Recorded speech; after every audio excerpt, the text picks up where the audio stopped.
Welcome to the Middle East Investment Management Forum, where I'm joined by Sze Yoon Ng from Cerulli Associates. Cerulli, a global research company. Welcome, and when did you get over here? Oh, thank you, Willem. I got over just last night, so it's a great pleasure to be in Qatar. It's actually my second visit here. Everything is spanking new, so it's a great experience. Great. Well, what we want to ask you today is about some of the global trends that you're seeing in the asset management industry that you've seen in 2012, and then potentially what we might see in 2013. I think one of the biggest themes that we've actually seen coming out from the current markets and extending on what we've seen in 2011 is more of the same, and looking back at the past sort of 12 to 18 months of asset growth, or in fact hardly any asset growth itself, there's really a sense that managers have to do a lot more with a lot less, given that the whole industry is currently trying to find areas of growth, given that not much has happened in the last few months itself. And one of the key issues that we're seeing is the cost pressure itself. There's been a lot of measures taken to cut fat out of the industry in 2011. So really companies are needing to look at the core functions in 2012, looking at what sort of sales and even core functions like marketing itself, how can they actually take to streamline their business further. And one of the key things that we have seen in terms of companies itself is the focus to rebuild their brand, to rebuild the reputation, and to rebuild the balance sheets. Yeah, so that's some of the key trends that we've seen in the marketplace, because distributors around the world are trying to work with fewer and not more managers themselves because of the due diligence requirements. So there is a sense that the market is growing smaller, and sales polarization is really a big issue, and only a handful of managers will actually win big in this area. So we're saying net outflows from the business as a whole. Is that both in the distribution intermediary business, retail business, and institutional, or is there a difference in the markets? I think we'll first talk about the retail markets itself. Actually, when the sort of 8 months that we've seen year-to-date sales and the global mutual fund industry has been pretty positive. I mean, US, Luxembourg, Ireland are really the three key promoters of net sales across the globe itself. We've collected up there about $300 billion US. Okay. But really, we know that these flows have been going into the sort of low-risk bond investments, and investor sentiments is really still very weak at the moment, and any sign of potential volatility will just send them right back into the cash holdings itself.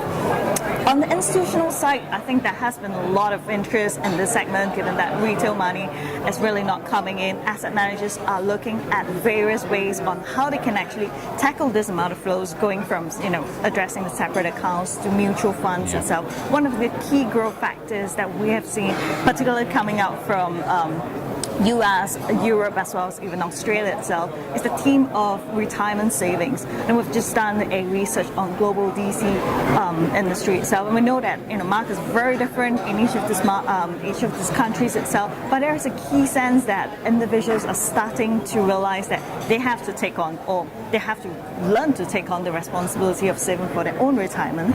And companies are, asset managers are best positioned in a way to help them find a longer savings tool that can actually help them plan towards the retirement. So that's one of the key things that we see people addressing in the industry. And is that also being affected in the types of products that people are looking to buy, in terms of the fact that rates are so low that people are having to provide for their own retirement, and those who are in retirement now are looking for different type of products, more income producing strategies? I think in terms of the retirement products that have been created so far, US is most advanced in terms of development, whereas in other regions itself they're still trying to play catch up, given that the whole concept of DC is really just starting a booming concept itself. I think in terms of the product scope itself, there are three key themes that we see across, whether it's in the retirement space or whether it's in the retail space itself, is people are looking for capital protection, as well as inflation protection, and anything that allows them to bring in the sense of recurring incomes. I think asset managers have to work really hard to frame their products in such a way that they're no longer selling on a transactional basis itself, but more of providing a solution that individuals can actually, better grasp and, help them build towards their goal itself, whether it's wealth preservation or just retirement planning. Okay. So we've talked about the global markets. What about the Middle East? Do you see any trends in the Middle East asset management industry? I know that data on the industry is very limited, but what sort of generic thoughts do you have about the Middle East asset management industry? Well, we're definitely right on the spot that data in this area is really very slim at the moment, and I think one of the key things. First of all, we'll definitely talk about the sovereign wealth industry itself. I think opportunities in this space. We know that people coming into this region to do business itself will be still focusing on the sovereign wealth business, which easily accounts for about 80% of the opportunity itself. Key organizations or key sovereign wealth firms like ADIA as well as Kuwait are still giving out a lot of mandates itself. I think the level of assets, the level of outsourcing has really not changed so much. So in comparison to the rest of the world itself, this is really a great source of stable assets or just addressable assets they can tap into. On the other hand, I think there has been some optimism in terms of the growth and development within the retail industry itself. We've conducted research probably about 6 to 12 months ago looking at some of the addressable opportunities itself. We know that Saudi is really still the largest retail industry across the GCC markets itself. But the hard thing for a lot of the foreign fund managers to do when they actually decide to look at this industry itself is really to figure out what's the best way to tackle this opportunity. Is it through setting up a local presence, or is it actually just to operate remotely? And we know that this whole issue, the whole theme about having to cut costs and to rationalize your sales force itself will have a big impact. We definitely see a lot of people, and especially on the global base itself, telling us already they're trying to pull back a little bit or sort of rethink what their Middle East strategy itself, given that we're going to look at some of the even more important Asian markets itself. For example, in China, we've seen signs of our first casualties, Aviva withdrawing from the market itself, the same similarly for KBC. So I think there's going to be a lot of thought process going through it. There's keen addressable opportunities in this region, whether coming from the retail or even the expat market itself.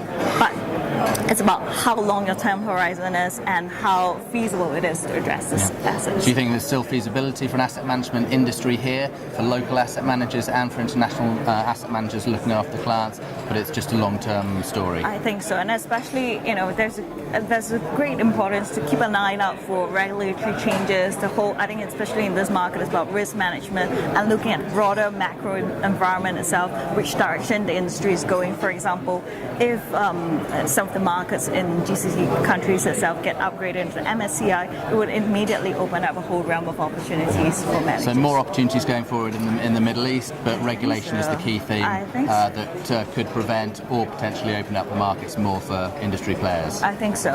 I think we've got lots to cheer about in this industry itself, in this current market. And looking at some of the presentations that have been held in the earlier part of the conference itself, we know that there is a lot of growth potential in this region, particularly GCC projected to grow at 4.3%. It's much higher than any other market. So managers will have to keep a keen eye out for this region. Excellent. Yoon Ng from Cerulli Associates, thank you very much. Thank you, William. Thank you.